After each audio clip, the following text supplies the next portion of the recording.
Eu quero pedir para você abrir a sua Bíblia em Romanos, no capítulo 4, por favor. Romanos, no capítulo 4.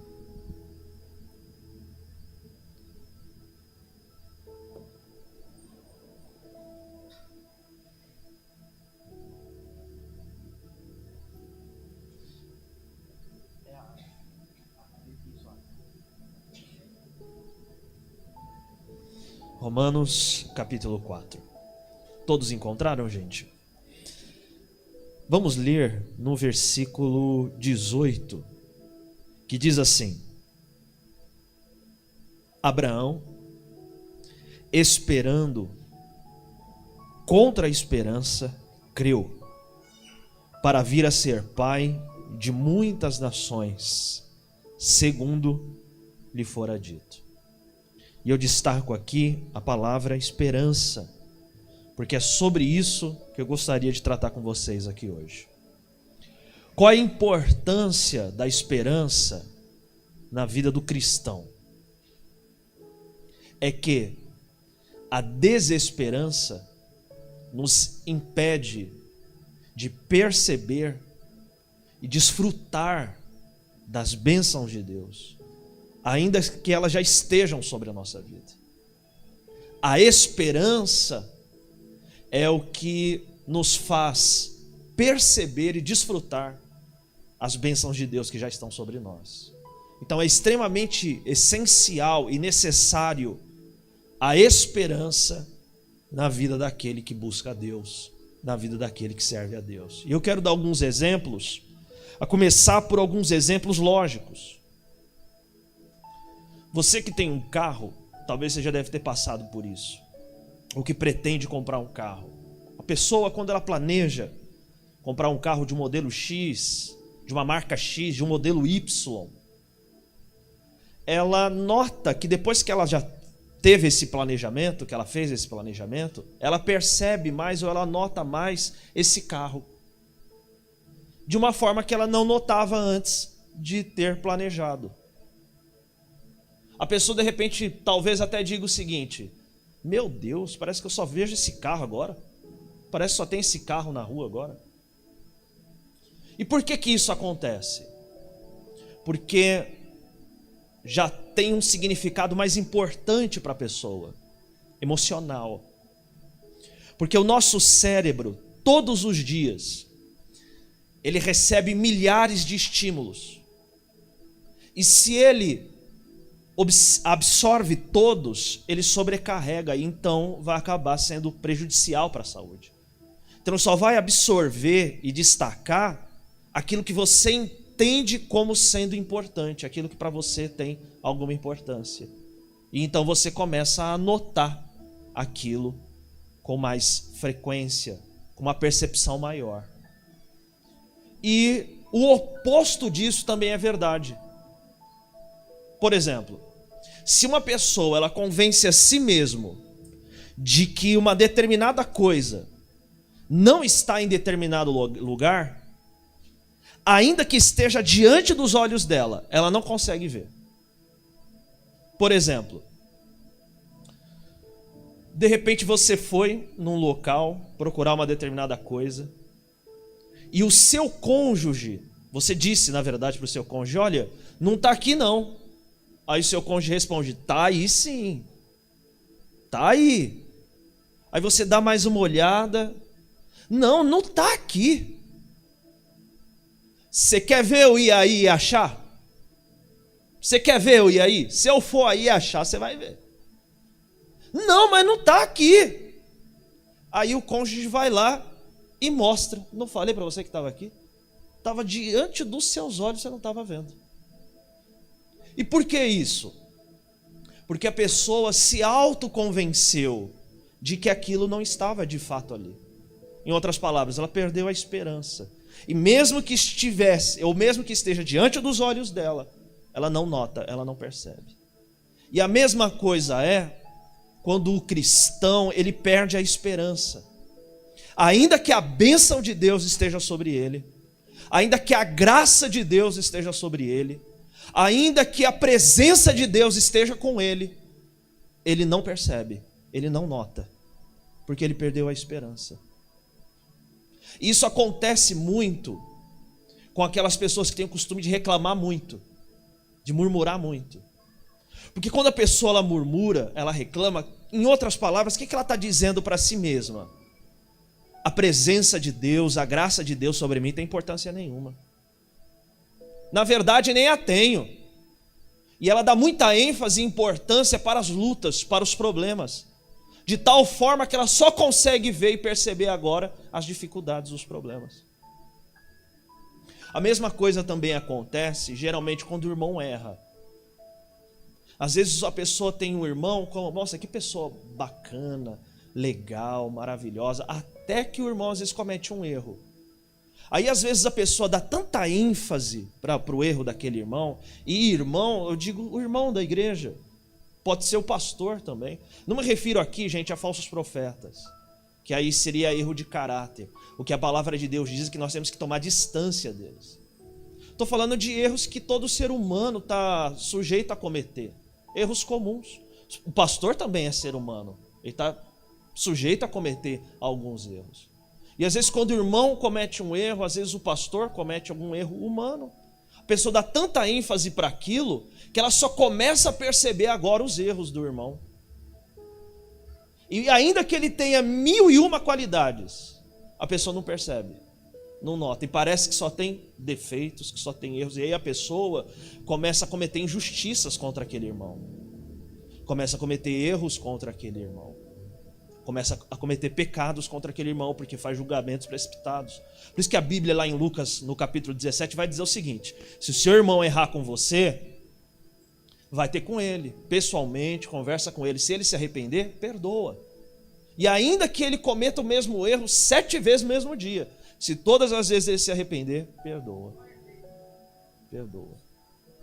Então, o que a palavra de Deus está nos mostrando aqui com respeito à esperança é que quando o servo de Deus perde a sua esperança, ele deixa de perceber a presença, a graça e a bênção de Deus que está sobre ele. Por isso que Abraão, está escrito aqui, ele esperou contra a esperança. Às vezes nós podemos nos perguntar, como foi possível Abraão ter permanecido crente apesar de tantas adversidades que ele viveu? É porque ele teve esperança, mesmo não tendo motivos para isso. Os motivos era para não ter, mas mesmo não tendo motivos, ele continuou esperando. Ele continuou tendo esperança. O que seria esperar contra a esperança? Meus irmãos, Deus fez a Abraão promessas.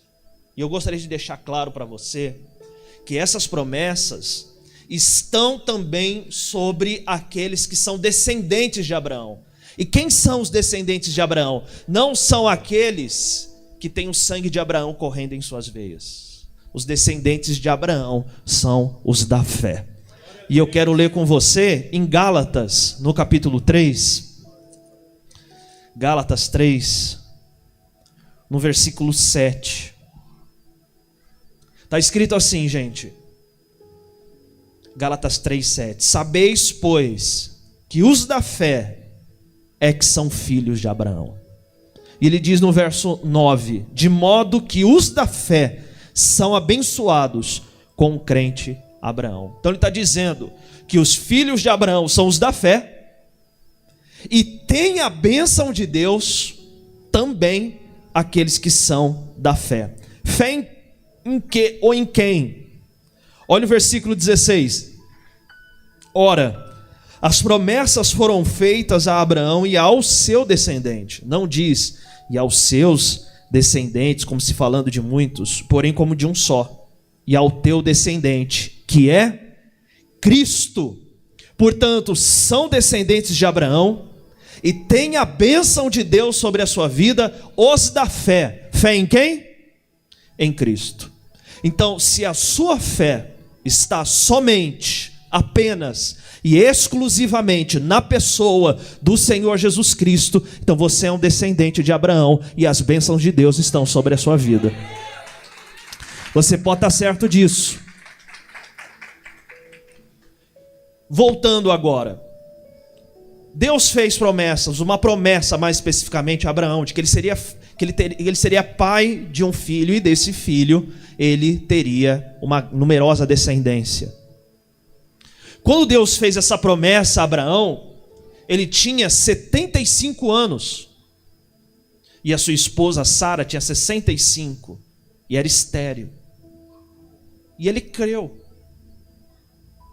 Porém, os anos foram se passando, até que ele completa a idade de 100 anos. E a promessa que Deus fez a ele? Nada.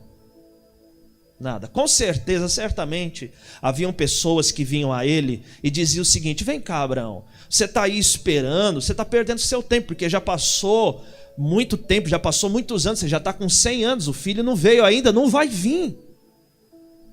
Mas Abraão, ele decidiu continuar esperando, mesmo contra a esperança. Ele decidiu continuar crendo, mesmo sem motivos para isso. Porque ele sabia que se ele perdesse a esperança, ele não participaria ou não herdaria o cumprimento da promessa. É através da esperança, da fé, que nós podemos desfrutar das promessas que o Senhor tem para nós, que Deus tem para nós. Quando perdemos a esperança, nós deixamos de desfrutar das promessas de Deus. E ainda que Deus já tenha abençoado, ainda assim a pessoa deixa de desfrutar quando perde a esperança. E isso é bíblico, pessoal. Isso é bíblico. Você já ouviu falar de Agar? Quem já ouviu falar de Agar? Já ouviu? Eu quero ver rapidamente com vocês, lá em Gênesis 21, o seguinte. É onde está registrado esse relato.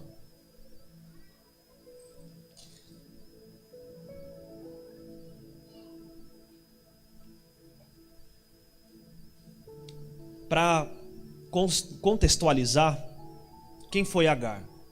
Ela era empregada de Abraão. Como a promessa demorou a se cumprir, Sara convenceu Abraão que se juntasse com Agar e tivesse dela um filho.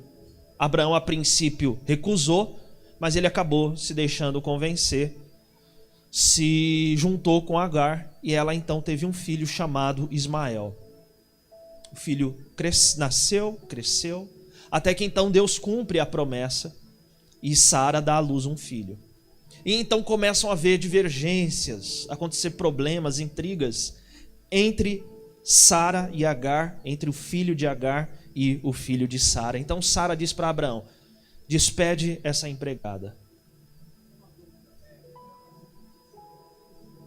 Não, nasceu antes. Isaac nasceu.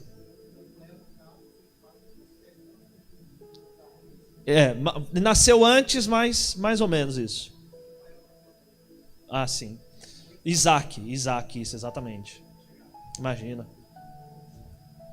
Então, começam a haver essas divergências. Abraão, a princípio, não queria despedir Agar, mas o próprio Deus diz para ele: despede-a.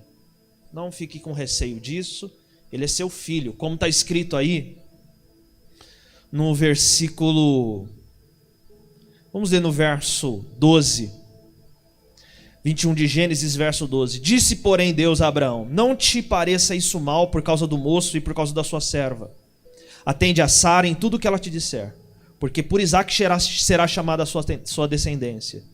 Mas também do filho da serva farei uma grande nação, por ser ele teu descendente. Em outras palavras, teu filho. Então, Deus dá permissão para que Abraão faça aquilo que Sara pediu a ele. Então, Abraão despede Agar com um pouco de pão e com água, e ela sai pelo deserto. Enquanto ela caminha pelo deserto, o pão acaba, a água acaba. Quando isso acontece, olha o que está escrito no versículo 15. Tendo-se acabado a água do odre, colocou ela o menino debaixo de um dos arbustos E afastando-se, foi sentar-se defronte à distância de um tiro de arco, porque dizia: assim não verei morrer o menino. E sentando-se em frente dele, levantou a sua voz e chorou. Aqui é bem autoexplicativo. Para ela, não havia mais esperanças de sobreviver àquele deserto. Então ela deixa o menino debaixo de um arbusto, se afasta dele, porque segundo ela disse que não queria ver o menino morrer. Então para ela, acabou todas as esperanças. Mas olha o versículo 17. Deus, porém, ouviu a voz do menino, e o anjo de Deus chamou do céu a Agar e lhe disse: que tens, Agar? Não temas, porque Deus ouviu a voz do menino daí onde está.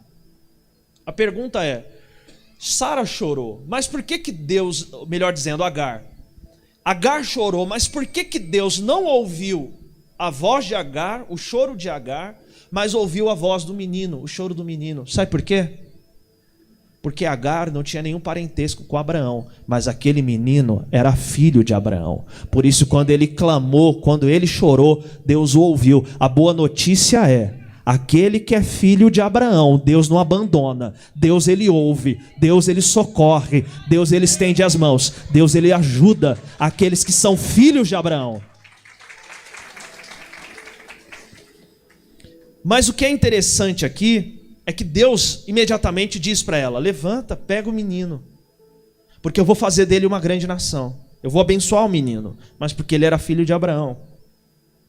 E no verso 19, olha o que diz: abrindo-lhe Deus os olhos, viu ela um poço de água, e indo a ele, encheu de água o odre e deu de beber ao rapaz. Veja, não está escrito que Deus colocou ali um poço. Não, o poço já estava ali. Ela que não viu. E por que ela não viu? Porque já havia perdido a esperança. Mas Deus abre então os olhos dela, ela enxerga o poço, dá água de beber para o menino, e eles prosseguem a caminhada, e Deus faz daquele menino, de fato, uma grande nação. O que eu quero dizer para você é o seguinte: não perca a esperança. Porque se você perder a esperança, ainda que a bênção de Deus esteja com você, ainda que a presença de Jesus esteja com você, você não vai perceber. Então mantenha a esperança, para que você possa desfrutar das bênçãos de Deus que já estão sobre você. Outro exemplo, vamos ver lá em Lucas 24. E esse é muito interessante. Aqui você já deve conhecer a passagem. São os dois discípulos que estavam a caminho de Emaús. Jesus Cristo havia morrido e já ressuscitado ao terceiro dia. E então eles saíram de Jerusalém, estão voltando para Emaús. E no meio do percurso, quem começa a caminhar com eles? O próprio Senhor Jesus Cristo. Mas veja o que acontece aqui no versículo 16. Os seus olhos, porém, estavam como que impedidos de o reconhecer. Veja isso, eles estão a caminho de Emaús, Jesus se põe do lado deles, começa a caminhar com eles, e eles não notam, eles não percebem. E Jesus então pergunta para eles: o que está acontecendo? O que vocês estão conversando? E então eles respondem: peraí, você não estava em Jerusalém? Por acaso será que você é o único que não sabe o que aconteceu nesses últimos dias? E olha o que está escrito no versículo 21.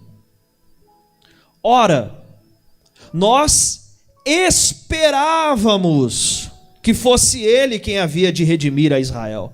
Mas depois de tudo isso, já é esse o terceiro dia desde que tais coisas sucederam. O que eles disseram aqui? Esperávamos. Quer dizer que eles não esperavam mais. Acabou a esperança. Se consegue imaginar isso? Jesus caminhando do lado deles, eles não percebem isso, não notam e não desfrutam disso. E tudo por quê? Porque perderam a esperança. De repente você pode dizer assim: pastor, isso aí não acontece não. Não, pastor, isso aí coisa da cabeça do senhor. Não, eu digo por experiência própria. Eu tenho costume de andar de social, é gosto meu. E esses dias eu estava andando, já tem um tempo já andando próximo da igreja, mas de calça jeans, camiseta. Aí eu tô passando e de repente vem uma irmã no meu caminho. E eu passo do lado dela, ela nem percebe que sou eu. Aí eu paro: ô irmã, tudo bem? Pastor? É o senhor? Nossa, nunca imaginei ver o senhor de camiseta e de calça jeans. Veja, eu passei por ela, eu vi ela, ela olhou para mim, mas ela não me viu. Tudo porque para ela nunca ia me ver de camiseta e de calça jeans. E ela não me viu. Você entende? Está entendendo isso? Meus irmãos, não percam a esperança. Porque se você perder a esperança, ainda que Jesus esteja caminhando do seu lado, ainda que Jesus esteja com as mãos estendidas para você, ainda que a presença dele esteja contigo, você não irá perceber e não irá desfrutar disso. Mantenha a esperança. Mantenha a esperança. Mas talvez você diga assim: ah, pastor, mas só tem que entender o seguinte: tem coisas que são muito difíceis. Tem circunstâncias que são extremamente difíceis, pessoais, de relacionamento, de trabalho. Só tem que entender isso daí. E eu concordo com você. E não só eu, Abraão também concorda com você. Vamos voltar lá para Romanos 4.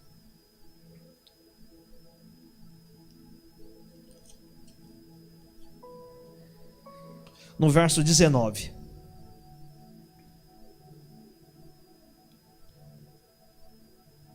Está escrito assim: e sem enfraquecer na fé, embora levasse em conta o seu próprio corpo amortecido, sendo já de 100 anos, e a idade avançada de Sara. Ou seja, é como se alguém chegasse para Abraão e dissesse o seguinte: Abraão, olha, não leva a mal não, mas cara, você já está com 100 anos. Será que você não percebe isso não? Será que você não está notando isso não? Você já está esse longo tempo esperando e as coisas só estão piorando, só estão piorando. Você não está percebendo isso não? E Abraão respondesse o seguinte: eu sou velho, mas não sou cego. Eu estou percebendo.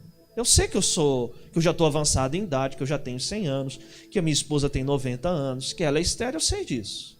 Eu estou percebendo isso. Mas de uma coisa eu sei também: é que o Deus que me fez a promessa, Ele é poderoso, e a palavra dEle não falha, a palavra dEle se cumpre. Isso eu sei também. Eu sei disso também. Abraão, ele tinha duas opções: ou ele se deixaria levar pelas circunstâncias, por aquilo que ele estava vivendo, passando, pela influência das pessoas que queriam exercer sobre ele, ou ele se deixaria levar pela promessa de Deus. Nós também temos duas opções. Nós vamos viver pelo quê? Pelo que os incrédulos dizem para nós? Por aquilo que as circunstâncias pelas circunstâncias que estão ao nosso redor? Ou nós vamos viver pela fé em Deus e na sua palavra? Nós temos essa decisão diante de nós.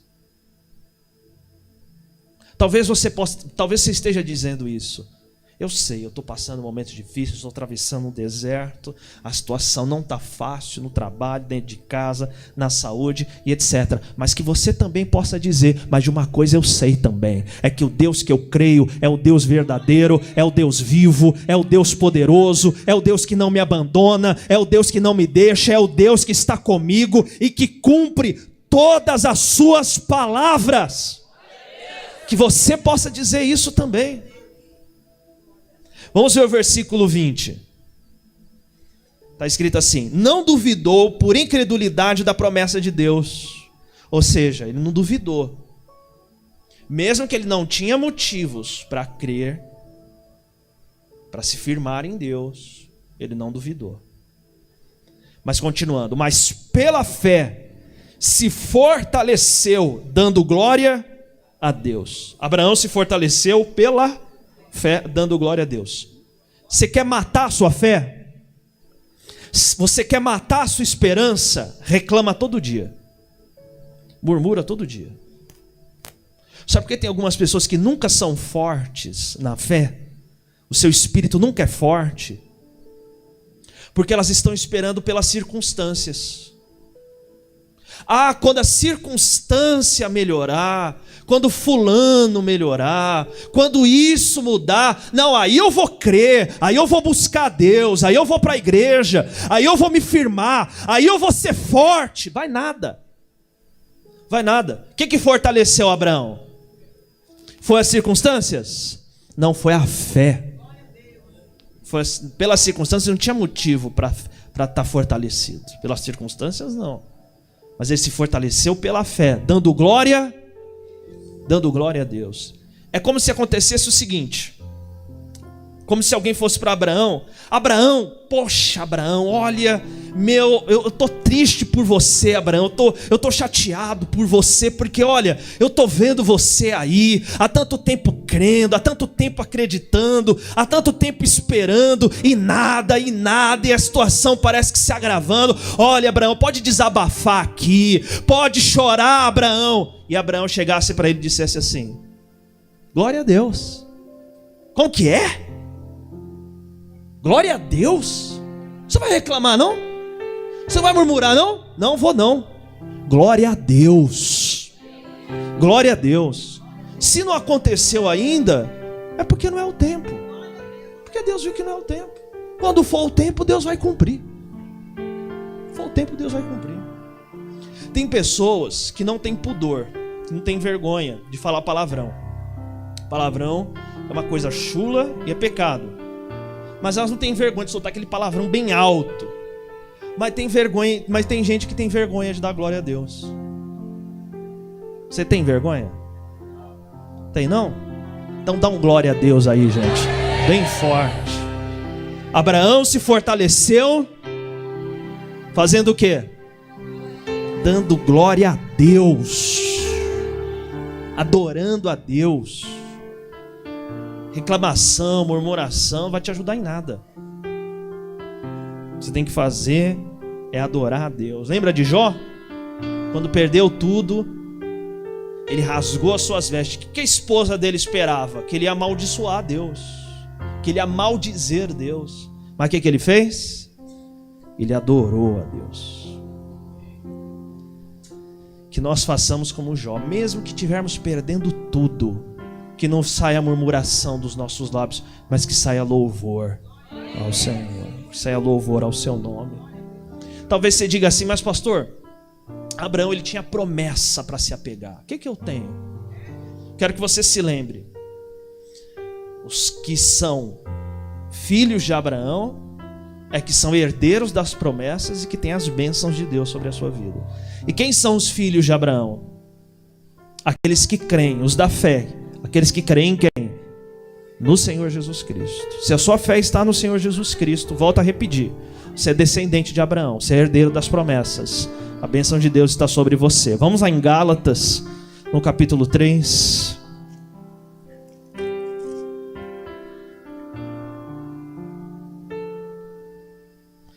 No verso 17.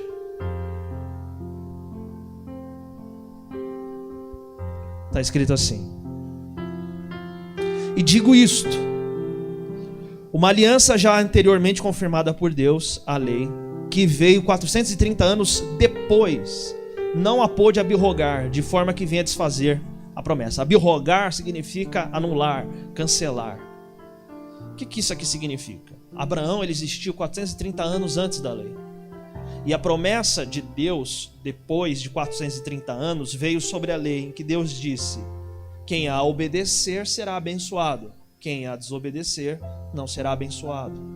Escolhe a vida. Deus vai propor a vida e o bem, a vida e a morte, a bênção e a maldição. E Deus vai propor: escolhe a vida, escolhe a bênção. E como que eles iriam optar pela vida, pela bênção? Obedecendo a lei de Deus. Só que no tempo, ou para Abraão, não havia lei. A lei veio 430 anos depois de Abraão. Então quer dizer que a promessa foi anulada? Abraão não teria mais as promessas sobre si e sobre a sua descendência? Não. A lei de Deus não pôde anular, não pôde cancelar a promessa de Deus feita a Abraão e aos seus filhos e aos seus descendentes. Você está conseguindo entender o que isso significa? Você está conseguindo entender?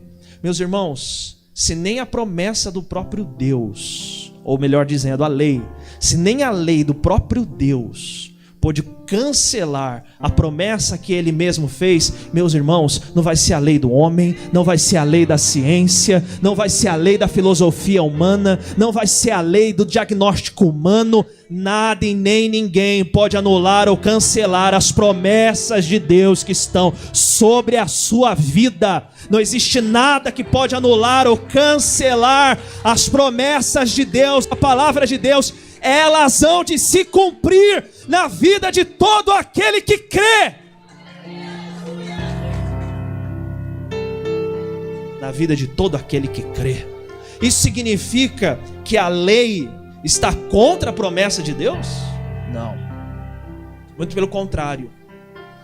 Por causa do pecado, Deus deu a sua lei para mostrar para nós o que é errado, o que é certo, e para nós vivermos pelo certo, pelo caminho correto. A lei foi dada a nós para nos abençoar. A questão é que nada pode anular o que Deus falou, o que Deus prometeu. A palavra de Deus, meus irmãos, pode passar céus e terra, mas a sua palavra não vai passar. Elas hão de se cumprir. E não tem homem nessa terra, não tem inferno que possa impedir isso. Na vida daquele que crê. Amém? Glorifica bem forte para o nosso Deus. Fique em pé no seu lugar. Abraão se fortaleceu dando glória a Deus. Dando glória a Deus. Talvez o diabo já vinha colocando na sua cabeça: desiste, que isso, crê mais não, busca mais não, vai para a igreja não. Mas agora só de raiva. É agora que você vai vir mesmo, é agora que você vai se apegar com Deus mesmo, é agora que você vai se firmar com Deus mesmo. E sempre quando vir aquela vontade de reclamar, de murmurar, o que você vai fazer? Você vai, mas eu vou aceitar, pastor? Não, isso não é aceitar, não tem nada a ver com aceitar, não tem nada a ver. Você vai lutar, você vai buscar a Deus, você vai crer, mas na hora da adversidade, você vai engrandecer o Senhor e adorar e louvar a Ele. Amém? Coloque as mãos no seu coração.